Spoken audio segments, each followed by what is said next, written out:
Good evening. I'd like to take this opportunity to call the meeting to order.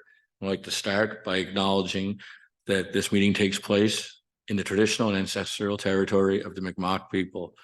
We are all treaty people. Now we'll move on to the approval of the agenda. Is there a motion to approve the agenda as presented?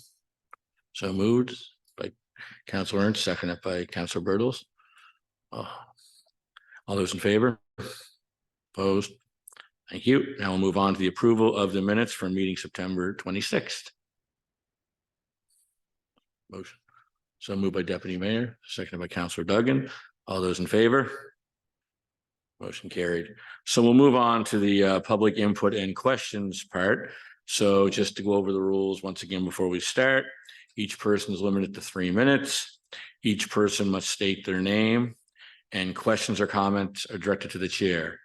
So we'll start with the first person, and it's actually 2 people, I think, coming up together, if I am correct, and it's Janet Cowan and Sarah Crane. So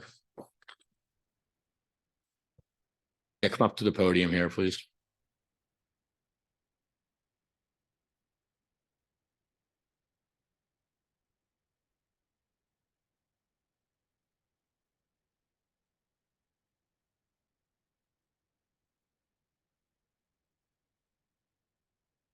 Oh, thank you. I live on York Street, and I live there with my mother, and my name is Sarah Cram. So I am very concerned about the buses that are coming down York Street for a number of reasons. One of them is they're very noisy. Another one is they're causing pollution. We have children and dogs and cats on that street, and it's making it rather unpleasant to live there several times a day. I'm wondering where else those buses might be able to park, if they really need to be parking up at the academy, and what else could be done to it. I also wonder what they're contributing to the town of Lunenburg. So basically that's it in a nutshell. And I'm wondering, what steps can be taken to maybe make other accommodations for these buses, and especially, what purpose they're serving to the townspeople of Lunenburg. Thank you very much. We'll take note of that. Thank you. Thank you.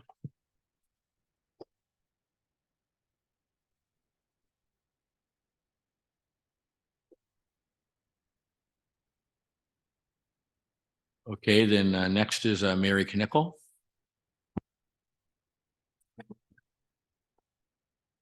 Hi, my name is Mary Knickel, and I just wanted to share you some things that I learned in a recent trip to Germany. I took a trip to Germany recently, and there were several experiences I wanted to share with town council. We did a lot of walking tours. All of our tour guides had degrees in history, some specializations in architecture and art. Our trip to Dresden was especially interesting. And this is all leading to an end conclusion about our town. Our guide was a history major specializing in art and architecture, and he was also very knowledgeable with UNESCO. Dresden was leveled during the war, and many renovations started in the 1990s when the Berlin Wall came down. The communists had just left the ruins and all the rocks. The renovations and restorations they accomplished and the cost makes the Lunenburg Academy, in fact, all of Lunenburg heritage buildings, look like peanuts, really look like nothing. In some of the buildings, they made a point of using every single original stone and filling it in holes like a dentist. One stone church was such a huge undertaking, unfathomable, but accomplished all from private donations. None from the government. The architecture challenge, because they wanted to copy the exact original, was a design flaw. The dome was stone and was too heavy, but they did it. It was a huge undertaking. And again, it looks like something the Opera House structural makes it look like nothing in comparison. So he also discussed that they had difficulty with drawings, especially for Baroque buildings, because all the designs were thrown out, as the town council at the time didn't think they needed Baroque designs and threw them all out. So that was a challenge. He made a point of discussing the changes in architecture based on heritage bylaws. I mean, it was really interesting. It could be parallel. He showed us one building that the developers made after heritage bylaws were relaxed, and the developers found loopholes. It was awful and aghast when this, and they were aghast when this happened. The council came back with much stricter bylaws and despite the developers' complaints, some of the resulting building fronts looked like something that could have been created in the Baroque era. It was amazing. He knew quite a bit about UNESCO. It was interesting that Dresden lost its UNESCO during those lax bylaws in the early 2000s, but it wasn't for the city, but a particular valley and river connected to the city. The city had done so much extensive renovation on their own and was so large that it did not affect them. They were a big city. He gave examples of how large cities are not affected. However, he mentioned that a loss of UNESCO status to a small town could be devastating. We also learned most of East Berlin have the historic areas of Germany, but unfortunately, many buildings in West Berlin, not all, but many were lost and developed into modern structures, which now the citizens and leaders are sorry for. I also learned the term Disneyfication. I also heard the term Disneyfication by one of our Heritage Committee. I think that can be a tricky, if not dangerous, word to use. Many places might be said to have done that in Germany, but they did it authentically, especially with new buildings. Old buildings, even bombed to the ground, were created almost authentic copies of their predecessors. We were in a tour of Americans. We were the only Canadians. I finally mentioned some of the things that were happening in my town and that we were concerned about UNESCO, heritage bylaws, development, etc. And then I mentioned the name Lunenburg. And the other tourists turned around and said, Lunenburg, Nova Scotia? And then they looked at the tour guide and said, Lunenburg, Nova Scotia is the most beautiful town in all of North America. I was floored. Sorry, I'm supposed to direct it to you. So just to finish, the guide was very interested in UNESCO, heritage preservation. He wrote it down and is now following us. And no doubt some of the American tourists are. So this is my crux. I've been taking small polls from friends across Canada and have now extended it to the US. The above has made me realize even more that although the residents pay the taxes and there are big bills to pay, people from around the province, country, and the world are interested in this small town. Ed Halverston has said, how will we pay for it all? Well, I think if we think outside the box, and this idea sounds crazy to some, but more and more with the experience of some of the questions, polls, and responses I've heard from people around the world, it has made me think that this idea could be viable. I wonder if Lunenburg, and this is the last paragraph, would consider hiring a very good marketeer and call on all Canadians, Americans, and possibly the world to donate $1 to $3 each, similar to Wikipedia, to help save this heritage town.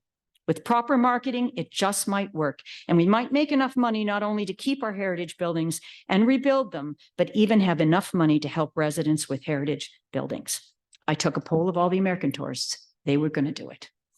So to close, where there is a will, there is a way. We can learn from other countries and towns who have huge heating bills and much older structures. We need to accept our town is loved and a concern for people outside of Lunenburg, and we need to make use of that. The UNESCO is imperative. Keeping strict heritage bylaws is important. And again, we can learn by other places. Disneyfication is not a bad word. Keeping Lunenburg the quaint town that everybody loves, a quaint town is essential. Holding new developments to that strict law. And lastly, thinking outside the box to raise funds for it all such as what I mentioned above could be our lifeline. Thank you for letting me speak. I think I did go over a little bit, but thank you again. Thank you, Mary. Next is Robert Young.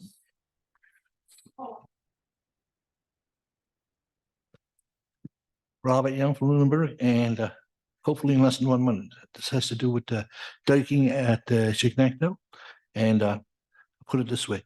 The federal government paid fully 100% of the cost of the construction of a bridge in Montreal because it was in the national interest. The federal government should pay fully 100% of the cost of the diking of the Chignecto Canal because it is in the national interest. And if you'd like to write that up in a resolution to take it to the annual meeting of the Union of Nova Scotia Municipalities, you know, I'd be glad to see you do that. That would be one way, one method of showing that municipalities do support the provincial government in this issue. And that's all I have to say. You know. Thank you, Robert. And next is Allison Strachan.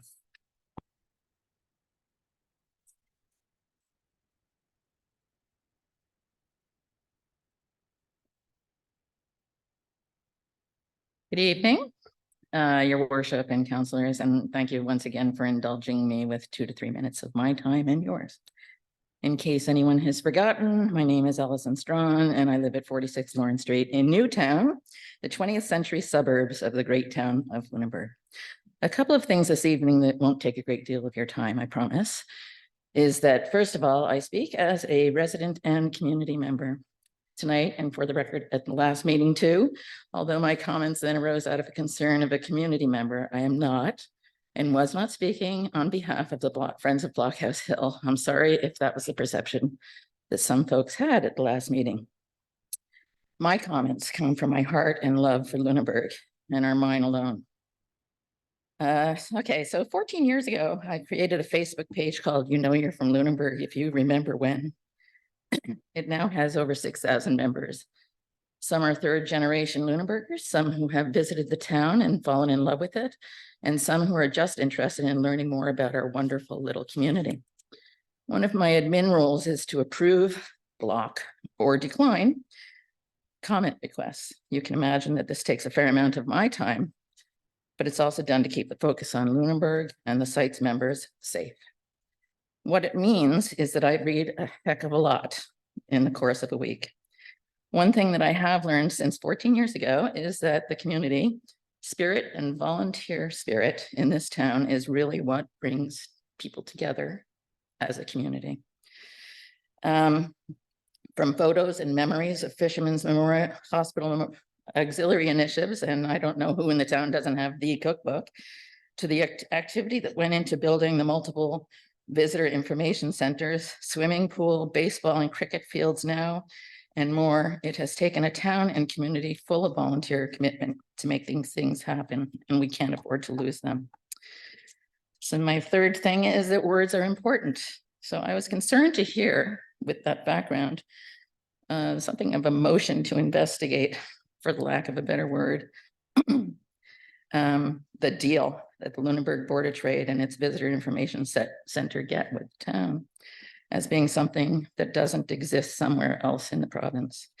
I don't know if that's actually true or not, but for the purpose of my comments tonight, let's assume it is.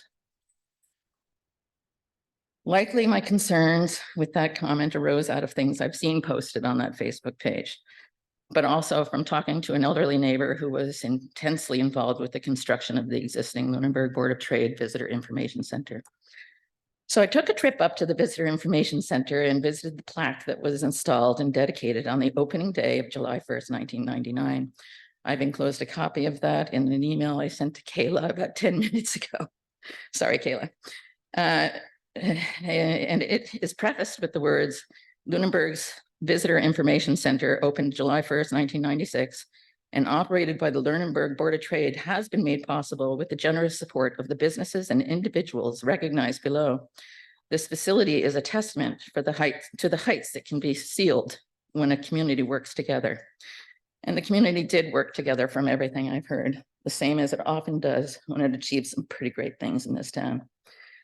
I've also attached, but I couldn't get it to attach to Kayla's email, to this document, which I'll leave with you, an Academy Seagull 1973 story by students Bonnie McLeod and Lois Gibson. Some of you may know these two individuals, for they were from the class of 1974. It speaks to the pride of the community and members of the 1940, it speaks to the pride of the community and members of the 1947 Board of Trade putting up the very first tourist bureau using donated materials. That site occupied the view from my back window of my kitchen, the intersection in Newtown, where it remained until 1968. In 1969, the Board of Trade moved the booth to Victoria Square, and there was no comment on that. I guess they didn't get a lot of visitors because they started looking around, and in 1971, moved into the railroad station. In 1972, with federal and provincial grants and Board of Trade raised funds, a new tourist information was started. Again, in the shape of a lighthouse, but this time located at the top of Blockhouse Hill. That lighthouse employed 7 people, a contrast from the original 2 workers.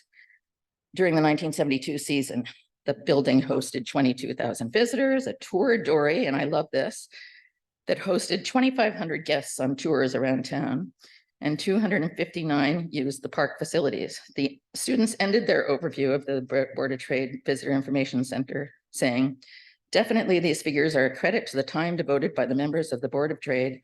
Their efforts to improve this essential industry are appreciated by the people of Lunenburg. All the best and greatest success to their latest project, a park and with facilities on Blockhouse Hill. The last document that I attached to this that you'll get are Ben Smith's opening remarks to the current home of the Lunenburg Board of Trade's Visitor Information Center. At the end of his remarks, Ben says, I would also like to acknowledge the support of those members of the Board of Trade who are not directly involved in the tourist industry. By taking on this project for the benefit of the tourism industry in the province, the South Shore, Lunenburg, and the surrounding area, and their fellow citizens who depend on it, they are to be commended. Thank you, one and all. So that's it. That's all I want to say. But please remember that words are important that we hear in this chamber, and that almost this entire community has been engaged with the Visitor Information Center at one time or another. I even had a son who worked there.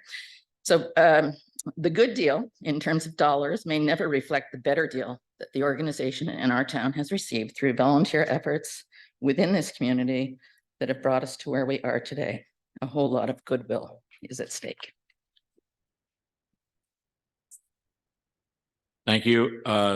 Thank you for the 4 people or 5 people that presented here tonight. I'd just like to reiterate that council put this on the agenda back in June. I think the deputy mayor and the council agreed to the public presentations and public input sessions, and I really support the idea. But the one thing that we have to try to stick to is the 3 minutes per person. Tonight, we only had 4 people talking, so there's a couple people that went over a bit.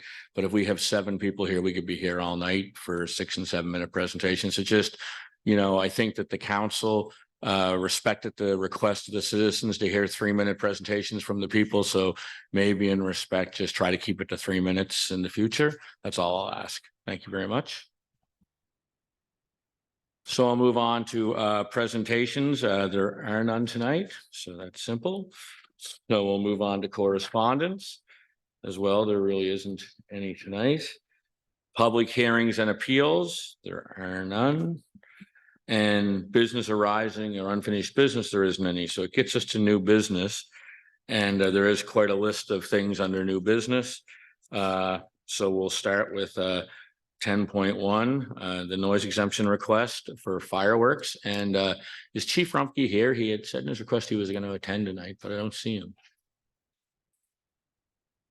Okay, Chief Rumpke isn't here. I'll ask council if someone wants to move the motion or discuss it. Been moved by Councillor Duggan, seconded by Councillor Ernst. Is there any discussion on the motion? Okay. I think we did a really great job with last time we had the fireworks in town. If we can please keep letting people aware that these events are happening. It's a great point. I think that the town and community members at large did a great job on social media sites, letting people know there was going to be fireworks and when it was. So again, if you see it on Facebook and want to share it, I think that's a great thing, as we all have different circle of friends on your Facebook accounts. So share away. So is there any other discussion on the motion? Hearing none. All those in favor? Opposed? Motion carried. Now we also have a draft motion in front of us for town hall exterior budget increase. So I'll just get the motion on the floor first, and then I'll get staff to Vaves to talk about it.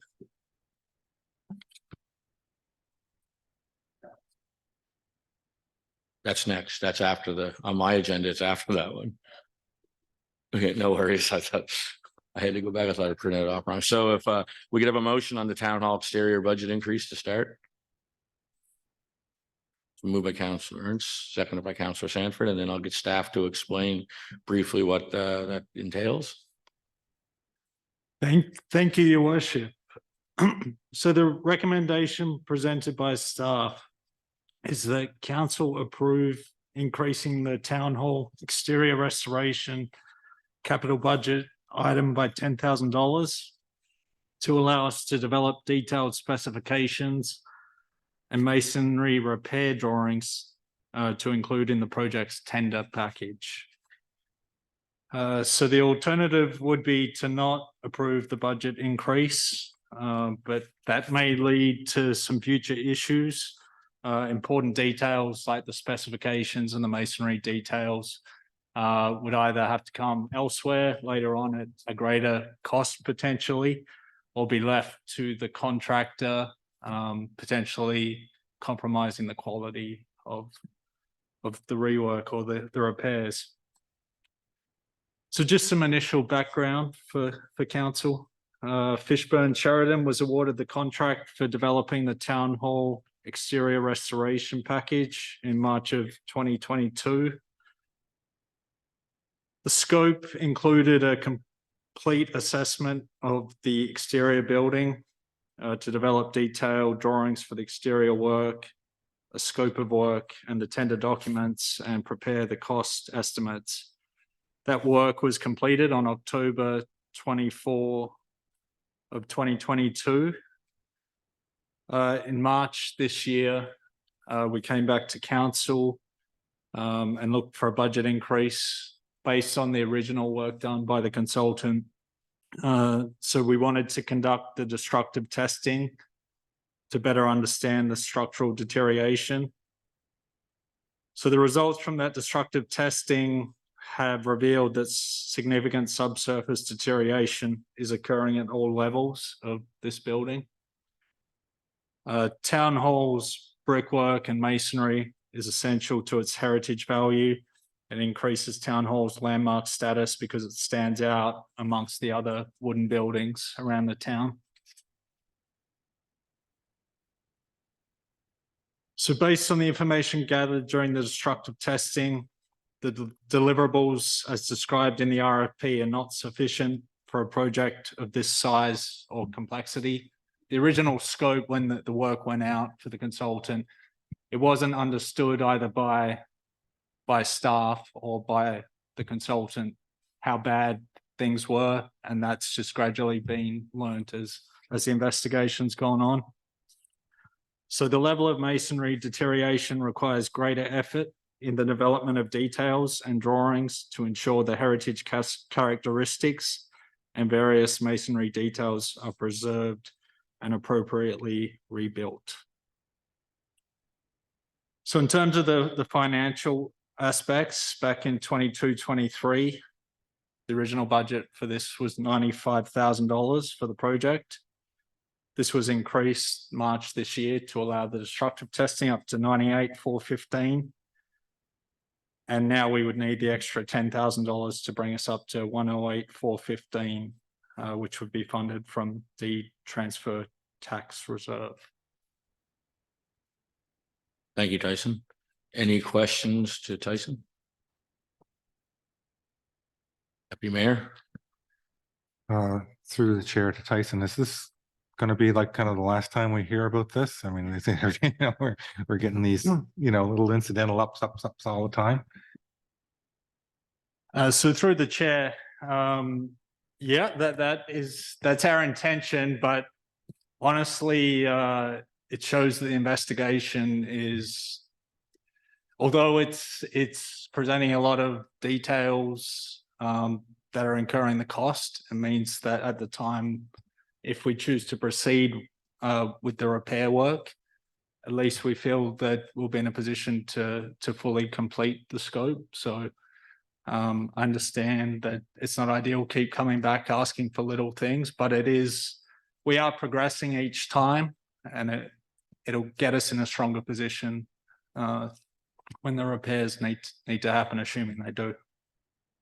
So then is this like more of a symptom of the state of the building, or this is more of a symptom of digging deeper to get to, you know, what the actual repair is going to be? Through the chair, I feel like as our investigation's increasing, we're learning the true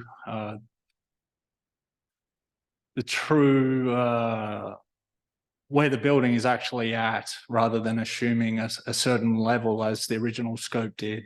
Our understanding's developing as the investigation is proceeding.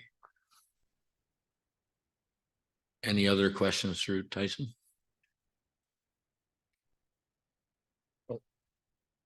Counselor Halverson, he's on the TV screen.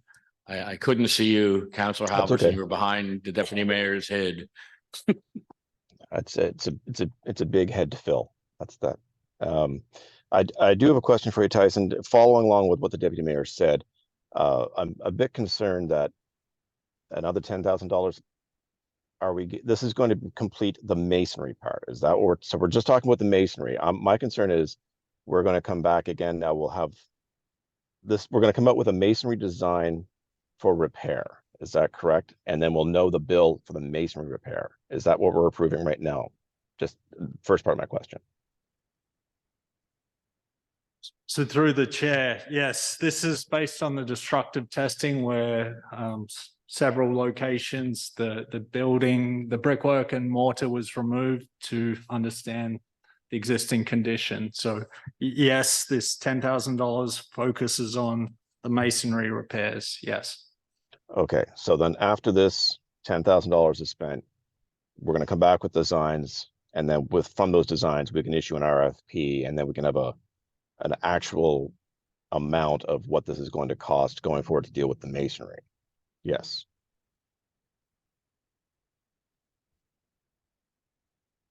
So through the chair, I think this would allow us to define the scope for the repairs, whether that's an RFP or a tendering process, depending on the scale.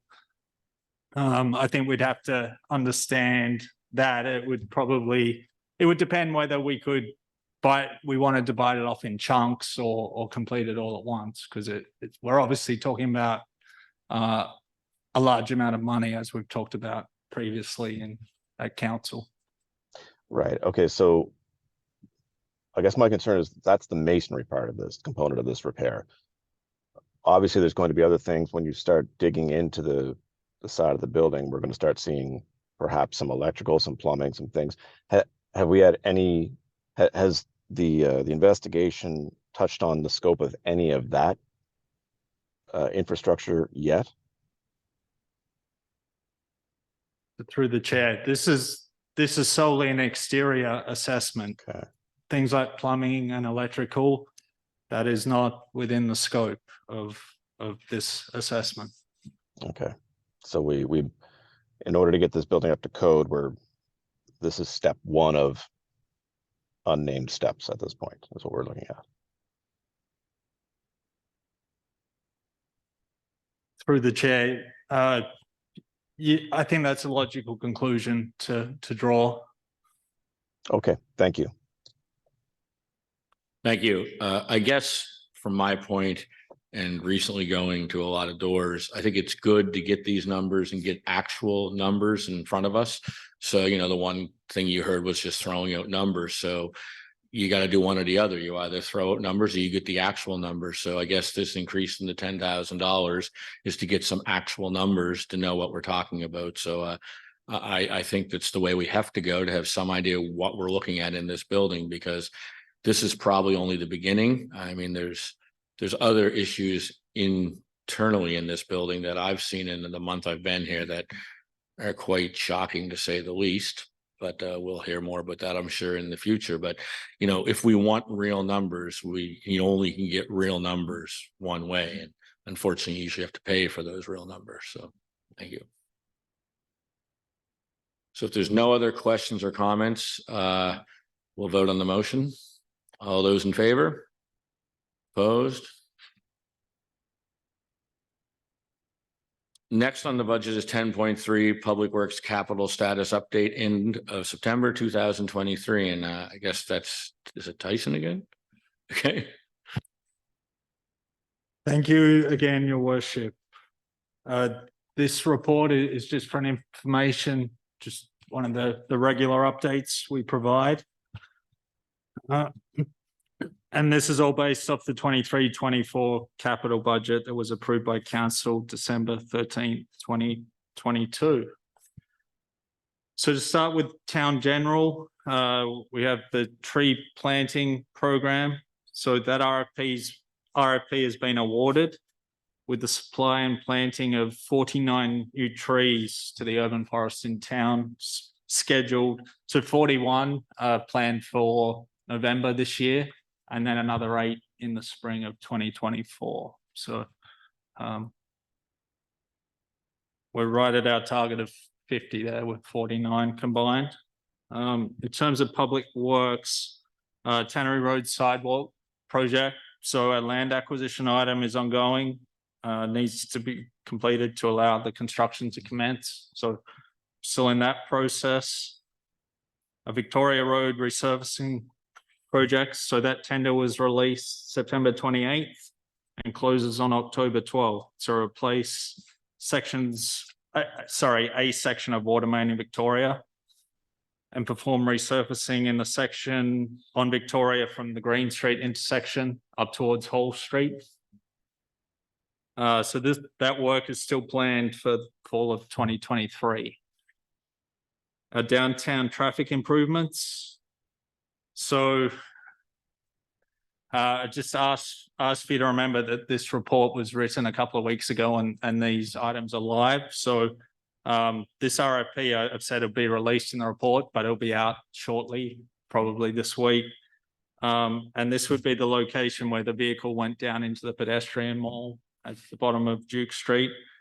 So we have the Jersey barriers in place right now that we've talked about, but this would be the reinstatement of the stairwell, any structural improvements there, the railing, and placing permanent bollards at the top there to stop it, anything like that happening again at that location.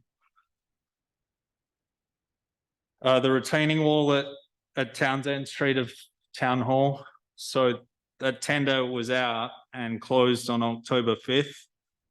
I've got there that the work was planned for fall, but unfortunately we didn't receive any tenders, which is really unfortunate, but we'll have to make an assessment of the best way forward, whether it's re-tendering or holding off. So that's new news to us. The wastewater utility. So we have the wastewater treatment plant upgrade and expansion. So staff are scheduled to release the RFP for the design and engineering services. Again, this says October 4th, but a complication came up last week, end of last week, that we're working through, but it will be out shortly. It's taken time to ensure it captures all the commitments related to the grants the town has received and make sure our obligations are shared by the consultant and by the contractor who is awarded the works. The previous performed pre-design and geotech reports shall be included in the package as tools for the consultant and the contractors to utilize. A Tannery Road culvert assessment. So the initial site investigation and flow analysis work has commenced, and we expect the full assessment to be completed before the end of the year. So we had a meeting with the consultant today. Work's progressing well. They're just understanding the complexity of that piece of infrastructure, but I feel like we're on a good path with that one. Last but not least, the water utility. So the membrane replacement at the water treatment plant, where we're replacing our 4 skids and increasing the capacity. So that work is scheduled to start the last week of October. I think it's the 30th of October, and that will go through a week or so until that's complete. So that will be online shortly. And then Victoria Road water main renewal we've covered previously. Thank you, Tyson. Any questions of council to Tyson? Councilor Birtles? Thanks, Tyson. It was a great report. I just have a really quick question in regards to the tree planting. Are any of the trees that we would have lost through Hurricane Lee being I guess putting back from this? So through the chair, with the public engagement program that Public Works undertook, the allocation of trees was kind of already taken up before we understood the impacts from Hurricane Lee. So this year, it doesn't seem that will be possible, but assuming this program goes forward, then that's an opportunity we'd look to proceed with next year's program. Councillor Sanford. Through the chair, with regards to the Tannery Road sidewalk, wondering if there's any anticipated timeline for the land acquisition to be completed. Do we know when roughly that we could potentially start the sidewalk? I think Jamie will take this, Tyson. Thank you, Mr. Mayor, and thank you for the question, Councillor Sanford. I'm sure Tyson's wiping his forehead when I answer this question. I don't think I've ever seen a land acquisition go so sideways. We have 5 or 6 nearly finished. The mayor and I have to sign some paperwork, which I've just gotten this afternoon, but we're at the end, thankfully. The delay may now come with land titles and registering those deeds. So legally, we can't enter the property to construct the sidewalk until they're registered with land titles. So I'm hoping that we can find a way to expedite it, but I'll be meeting with our legal counsel tomorrow. Thank you. Thank you very much. Any other questions? Councillor Halverson. Following up on Councillor Sanford's question. So I understand this is going to take time. We'll hear from the lawyers tomorrow to find out about the acquisition. But we anticipate we've already moved money around. We've canceled another project, and to set Tannery Road as a priority for this year. Are we going to get that sidewalk this year, like before Christmas? I guess is my question. Through the chair to Councillor Halverson, I'd like to hope so. I never thought I'd be delivering a sidewalk for a Christmas present, but here we are. And I'm hopeful that it can happen. But as I said, we're not going to know the full extent until we really start to see these move through land titles. Now, 2 of the 5, I believe it was 1, 2, 5, 2 of them are through land titles, and it seemed to go a little bit slower than normal, but we're hoping that there was just a bit of a backlog that are now going to move a bit more seamlessly. So unfortunately, I can't commit to Christmas, but I'm hoping for it. Thank you. And I guess following to that, then, is just ensuring that the contractor we have lined up for this is still able and willing to do the work whenever these titles get cleared. Through the chair to Councillor Halverson, again, I'll let Tyson speak to the end of it. We've had a lot of conversations with the contractor who rightfully have been reprioritizing us as the weeks go by. I know they were waiting quite some time ago to put some arborists on site to start fixing trees and pruning trees to make the site ready. They have committed, I think last week, should we want to defer the project, they would hold the same costing up until May 1 to begin again. However, I think we can all appreciate the significance of a sidewalk along Tannery Road and the importance of safety for not only children walking to and from school, but pedestrians as well as vehicular safety. So if Tyson has anything to add about the contractor side of it, I'd like to think that the contractor chosen are good partners with the town of Lunenburg and will accommodate as reasonably best they can, if I can use that term. Thank you. Through the chair. So yeah, having the property issue resolved so that the contractors in control of their work area is important. But as the CAO mentioned, the contractors, we've kept in communication with them, but they have reprioritized other projects, and potentially once other projects are commenced, there's not always that opportunity to park the project and come and do ours. So I don't think we can be certain right now either way. It's a discussion that we would have once the land item is resolved. Deputy Mayor. Thank you, Worship. Through to Tyson. So if we have all our legal issues resolved and our contractor is committed somewhere else, we could actually do it with our own crew if necessary. Would that be correct?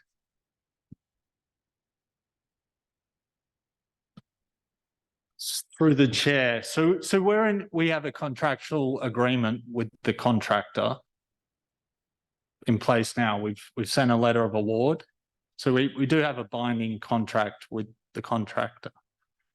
And in turn, I know we've talked about our internal resources doing it before, recognizing we're in the middle of October now.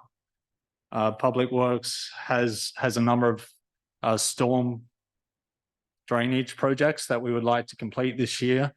Potentially we have snow removal items coming up that those resources would be committed to as well. But I don't see how we get around having a contract in place without resolving that item. Well, I guess my point is not to break the contract, but if the contractor breaks the agreement or delays the agreement to a point where, you know, it's not acceptable for us, then I would say, like, could our crew, you know, do that project? So through the chair, I think it comes back to the situation that we talked about when Tannery Road came up. If our internal resources are committed there, then that takes away the any flexibility our team has.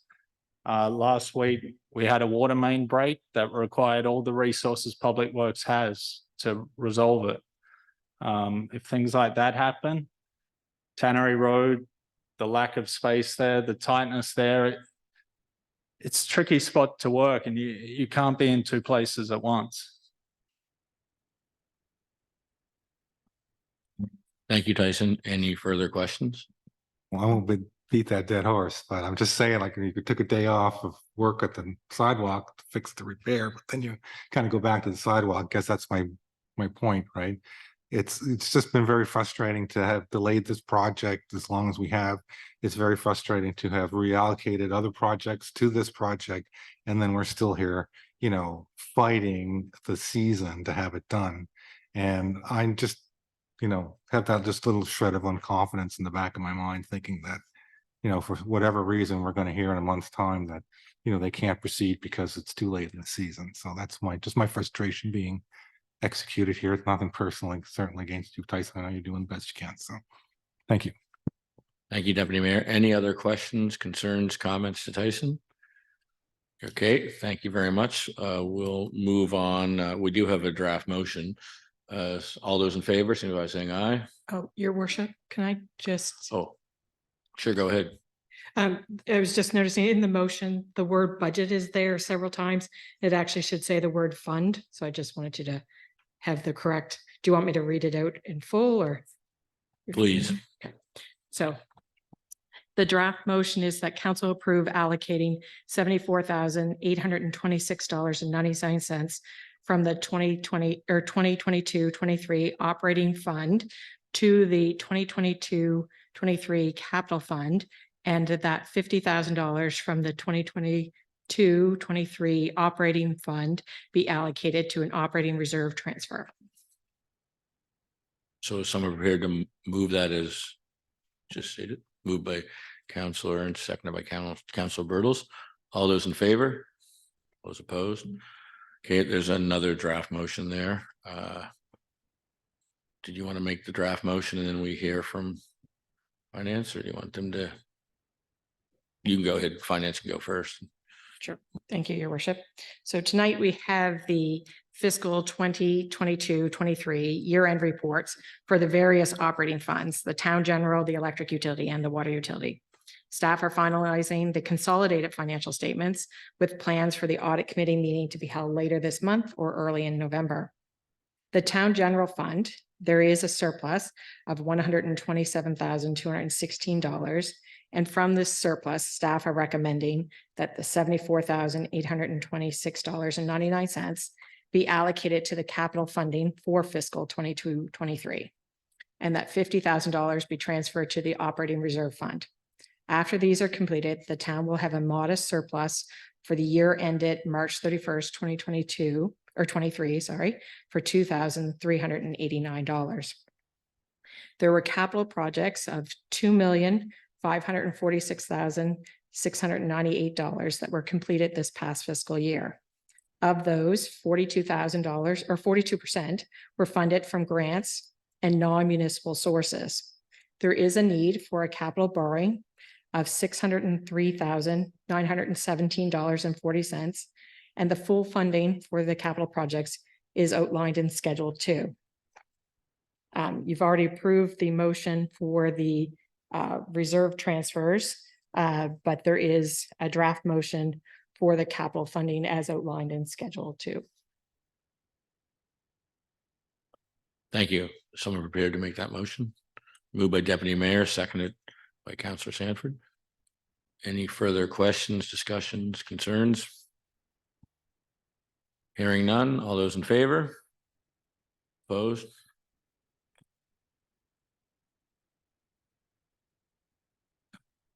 So now we're at 10.6 of the budget. I skipped 10.5. So the electric utility operating and capital year end, and are you presenting that or? Okay, I am, Your Worship. Thank you very much. Sure. So the electric utility ended its fiscal year with a deficit of $22,859. This was through a combination of lower sales and a higher ratcheted demand impacting power purchases. There were capital projects completed of $1,107,802, and we're recommending the deferral of any capital borrowing and using a combination of reserves and depreciation funds for the funding of the 2022-23 capital projects. And there is a draft motion to that effect, Your Worship. Thank you. Someone prepared to move the draft motion, moved by Deputy Mayor, seconded by Councillor Duggan. Any question, concerns? Deputy Mayor? Well, concerned, I guess, like regarding our electric light utility as in general. And I know we had some, discussions on that earlier in the year, and I was just maybe wondering, is there some follow-up from that? I know we were going to get a little more in depth, so we're looking forward to hearing from, when that may come forward. Through the chair to Councillor Mosher. Sounds a bit weird to say that. We have just come off the year end, as Lisa has been suggesting. We have options through that last report that we had taken forward that we're going to fully bake now to understand the financial impact of those, and perhaps add an option or two if that exists. We'll use the help of I guess a power expert, for lack of better terms, to help us navigate through some of those complexities of electric utility and the valuation of it versus the depreciation and capital infusion required. So I would anticipate late fall, maybe early winter, have something, but it's not something either I'd like to rush. I want to make sure that we've turned every stone and checked all the options so that what we present is our best foot forward there with that utility. Thank you. Thank you. Any other questions, concerns? All those in favor of the motion? All those opposed? Motion carried. Now we'll move on to the water utility operating and capital year end. Okay, go ahead. Thank you again, Your Worship. So the water utility had a surplus of $49,110 for the year ended March 31st, 2023. Therefore, staff are recommending that the land reserve transfer be increased to $38,500. It was originally budgeted at $5,000. In addition, staff are recommending a $25,000 dividend to the town general fund. It was originally budgeted at $10,000. This is the maximum amount that was approved for this past fiscal year from the Nova Scotia Utility and Review Board. Once these transfers are completed, the water utility will have a very modest surplus for the year of $610. They also had capital projects of $648,933 that were completed, and they are to be funded from reserves, depreciation reserves as budgeted, and there's no additional approvals required for council for those. There is a motion for the additional reserve transfer to the land and the dividend for your consideration. Thank you. So there's two draft motions in front of you for this one. Does someone want to move the first one? Moved by Counselor Duggan, seconded by Counselor Bertles. Any discussion or questions on the first one? If none, all those in favor, raise your hand. All those opposed, motion carried. And then the draft motion for the second one, does someone want to move that one? Counselor Duggan. Counselor Ernst. Any further discussion or questions on that one? Deputy Mayor? Question through to Lisa. So if we didn't transfer the 25,000 over to town general funds, like where in the utility would we, kind of place that money? So we have been setting up a fire department equipment replacement reserve, and the water utility dividend has been allocated to that purpose for the past number of years and is projected to be for the future years. But if we didn't allocate that to that, there would certainly be a shortfall there in that funding. And in the water utility, we would put it for additional land transfers would be my recommendation. So. Oh, perfect. So then that's really going towards our fire equipment. That is correct. It's still going in a reserve for good. additional capital items. Yep, thank you. Thank you. Any other questions? Okay, hearing none, all those in favor, raise your hand. All those opposed, motion carried. Now we're going to move on to the revised draft Old Town Lunenburg Heritage Conservative District Plan and Bylaw. I'd just like to let people know in the room that this is the first reading. So during the first reading, it's actually basically we're making a motion to proceed. There's no questions or comments at this time, but in the second reading, the public will be able to participate and council will be able to participate at that time. But for the first reading, it's just the first reading only, according to the MGA. So thank you. Thank you, Your Worship, and apologies in advance for the quality of or lack thereof of my voice this evening. For the record, I'm Hillary Grant, Senior Planner and Heritage Officer for the town of Lunenburg. Following the recommendation of the town's Heritage Advisory Committee, staff suggests council adopt first reading of the draft Old Town Lunenburg Heritage Conservation District Plan and Bylaw. The Heritage Advisory Committee has concluded their public participation schedule and review of the draft plan and bylaw. This included hosting 4 events, 3 public workshops, 1 at the fire hall, 1 in the bandstand, and 1 online, and 1 public participation meeting here in council chambers. Letters were sent to all property owners in the district and architectural control areas, and the public participation meeting was advertised in the Progress Enterprise. Staff spoke or heard from approximately 125 people through this process and prepared a What We Heard report. Following this report, the committee recommended staff make changes to the draft.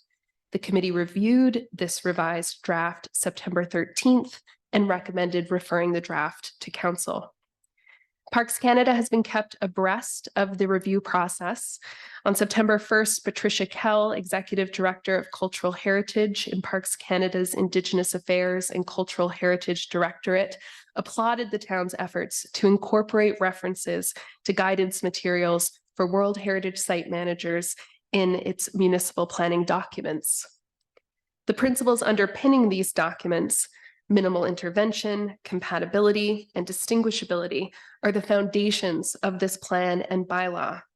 They take a value-based approach in line with international best practice while streamlining implementation, eliminating, for example, the need for hearings. It also expands the district's boundaries, encompassing all of the UNESCO buffer zone in the municipal district for the first time. Under the province's Heritage Conservation District regulations, council must hold a public hearing, welcoming written and oral comments before adopting a new plan and bylaw. Staff recommends council hold this hearing November 28th, so council and the public have adequate time, roughly 7 weeks, to review the draft.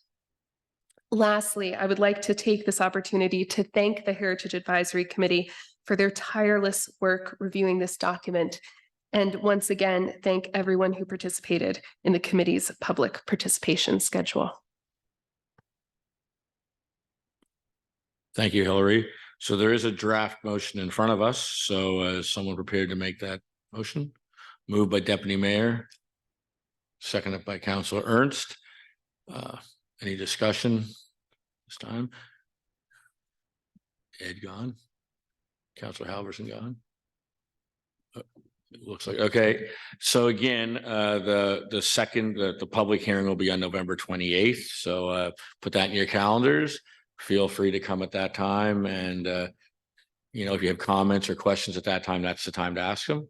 So we'll move to voting on the motion. All those in favor, signify by saying aye. Contrary minded, motion carried. Now we'll move on to the amendment to the MPS and LUB to delete architectural control areas. And once again, this is the first reading. So same thing I just said about the last one applies in this one. Thank you so much. Again, I'm Hillary Grant, Senior Planner and Heritage Officer, presenting here on behalf of Arthur McDonald, Director of Community Development. In Nova Scotia, municipalities are empowered, as we know, to create heritage conservation districts when they want to see the architectural character of an area protected for heritage reasons. Currently, the town's land use bylaw has architectural control areas along Dufferin and Tannery to protect the built form of these areas. As you know, developing a new heritage conservation district plan and bylaw for Old Town Lunenburg has been underway for some time. A background study prepared by Brighter Communities as part of this process suggested protecting the Dufferin Street architectural control area under a new Old Town Lunenburg heritage conservation district plan and bylaw as a key entrance to the district and World Heritage Site. Tannery Road, on the other hand, was seen as distinct, unique from Old Town. Staff feel a new heritage conservation district would be the most appropriate tool to protect the heritage value of Tannery Road if there is interest in doing so. Individual properties can also be designated as municipal heritage properties. Removing the architectural control areas from the land use bylaw does not contradict any provincial interest statements. The Planning Advisory Committee recommended Council proceed to first reading of amendments to the land use bylaw to remove the architectural control areas on February 27th, 2023, after receiving no submissions for or against the proposed amendments. Thank you, Hillary. There is a draft motion there.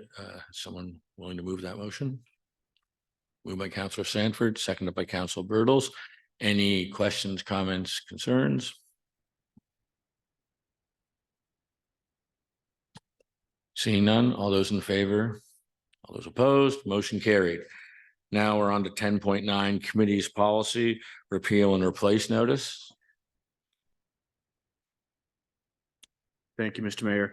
I'll give a brief overview of 10.9 and 10.10 at the same time. What you'll see listed there between policies and procedures, most of them are out of date, redundant, or covered by internal processes that are newer. Furthermore, some of the policies listed there are also covered by provincial legislation. Thank you.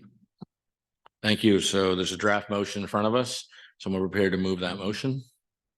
We'll move by Councilor Ernst, seconded by Councilor Bertels. Any questions, comments? All those in favor? All those opposed?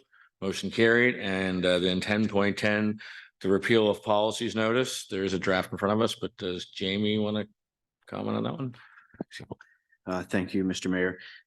Basically the same as I just stated. However, I do want to add through the process of myself and Clerk Kayla going through a lot of these policies and procedures. This is the second time you'd have seen us come through with a large swath of some of these to repeal, update, or review. So a lot of heavy lifting being done by the clerk's office. So I'm very thankful for that. In the same, a lot of these are already covered by provincial legislation. Thank you. So there's a draft motion in front of us. Someone prepared to move that? Moved by Deputy Mayor, seconded Councilor Bertels. Any questions or comments? All those in favor? Those opposed? Thank you very much. So there are no notices of motion at this point. I'd just like to say a few words at this time, if I may. It's been 1 month now, approximately, since I was sworn in as the mayor of Lunenburg. I just wanted to highlight a few things. I did run on transparency, and my slogan was connecting community and council. So to do what I said I was going to do, I'm going to start having a few open house type of things at my office. First one will be Friday, October 20th from 1 to 3:30. You can come in the back door here and come to my office. There'll be some coffee, muffins, and just meet me. I'll invite my colleagues that are able to attend or want to attend that afternoon to be there with me. Come with your questions, concerns, comments. Certainly not guaranteeing I can do anything about some of them, but we will take some notes, pass them along to the appropriate people, and see where, see what it becomes of it. If you just want to stop by and see the office, it's quite nice, and say hi. I guess it's just a way to open the door. So I'm planning 2 before the holidays, October 20th and December 1st. My hope is if those go well and respectful, and we don't need to call the RCMP, that we'll have more in the new year. So I welcome anyone that's wanting to, kill some time on a Friday afternoon, stop in, and there will be coffee, muffins, donuts, and just have a little chat with myself and whatever other colleagues or staff that want to be there at the time. So again, that's all I want to say. I think that we all come to these meetings in this room for the right reasons. We all have Lunenburg at heart, and we all feel that we're doing it for the right reasons. So, I might not like what you're going to tell me when you come, but I decided to take this position, so I'll sit back and listen and take some notes. So thank you very much. So moving on, we have no in camera for tonight's meeting. So a motion for adjournment or just adjourn. We'll just, the meeting's adjourned. Thank you very much, everyone, for attending, and look forward to seeing you all at another meeting.